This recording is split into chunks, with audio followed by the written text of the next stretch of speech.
किसान एक बार फिर से सरकार के खिलाफ मोर्चा खोलने जा रहे हैं, लेकिन आखिर क्यों? दरअसल सरकार संसद में नया कानून लाने जा रही है जो कि बीजों से जुड़ा हुआ है। यह कानून सीड कंपनी के प्रॉपर रजिस्ट्रेशन, हर वैरायटी के रेगुलेशन और हर वैरायटी की परफॉर्मेंस बताने के लिए बाध्य करता है। इसके साथ ही अगर कोई कंपनी किसी तरह की गड़बड़ी करती है तो 3 साल तक की सजा का भी प्रावधान करता है। लेकिन फिर क्यों एक्सपर्ट और किसान संगठन इस कानून का विरोध कर रहे हैं और आरोप लगा रहे हैं कि इस कानून के आने से कॉर्पोरेट मोनोपोली आएगी, जिससे अल्टीमेटली किसानों को नुकसान होगा। तो आइए इन आरोपों को इस बिल के ड्राफ्ट के सामने रखते हैं और समझते हैं कि वास्तविकता क्या है।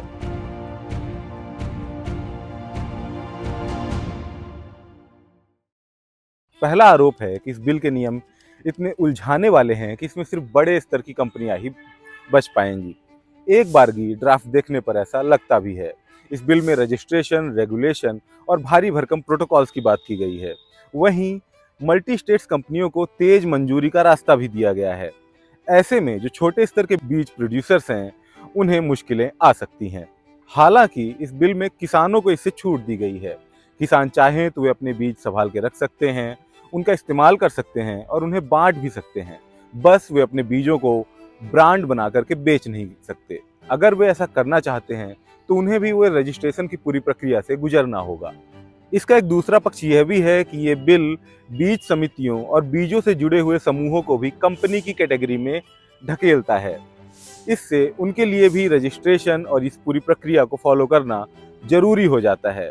भारत में कई बीज समितियां और कई बीजों से जुड़े हुए समूह, स्थानीय समूह, ग्रामीण समूह इसके लिए सक्षम नहीं है। इस बिल में डिजिटल रिपोर्टिंग पर भी खासा जोर दिया गया है। QR code, online submission, regular tracking. Experts का ऐसा मानना है कि ये वो सारी चीजें हैं जो कि ग्रामीण स्तर के बीज संरक्षकों को मुश्किल में डाल सकती हैं और उनका सिरदर्द बन सकती हैं, जहां पे ना तो पर्याप्त इंटरनेट है और ना ही डिजिटल स्किल। ट्रायल्स भी आलोचकों की नज़र में पक्षपात भरा है। ऐसे ट्रायल्स में एकरूपता और स्थिरता जैसे मानदंड होते हैं, जिन्हें बड़े स्तर की हाइब्रिड सीड्स बनाने वाली कंपनियां ही पास कर पाती हैं। ऐसे स्तर पे जो स्थानीय बीज हैं, जो क्लाइमेट रेजिलिएंट वेराइटी हैं, जो लोकल वेराइटीज़ हैं, वे इन मानदंडों के चक्कर में औपचारिक मार्केट से बाहर निकल सकते हैं। एक्सपर्ट्स का डर है कि इस वजह से हमारी जेनेटिक डाइवर्सिटी भी प्रभावित हो सकती है। दूसरी ओर इस बिल के अनुसार सरकार दुनिया की किसी भी लैब या किसी भी संस्था को ट्रायल के लिए ऑथराइज कर सकती है। एक्सपर्ट ऐसा मानते हैं कि अगर ऐसा हुआ तो जो लोकल किस्में हैं, जो नेटिव वेराइटीज़ हैं, उनकी बायोपायरेसी भी संभव है। एक आरोप यह भी है कि इस पूरी प्रक्रिया के चलते बीजों के दाम भी बढ़ सकते हैं। हालांकि बिल की जो धारा 22 है, उसमें कहा गया है कि अगर कोई ऐसी क्राइसिस सिचुएशन आती है तो सरकार प्राइसेस को रेगुलेट भी कर सकती है। अब आखिर में आता है सबसे जरूरी सवाल।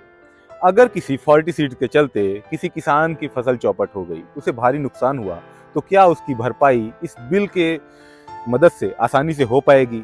जवाब है नहीं। किसान को उसकी भरपाई के लिए कोर्ट जाना होगा, वहां लड़ना होगा।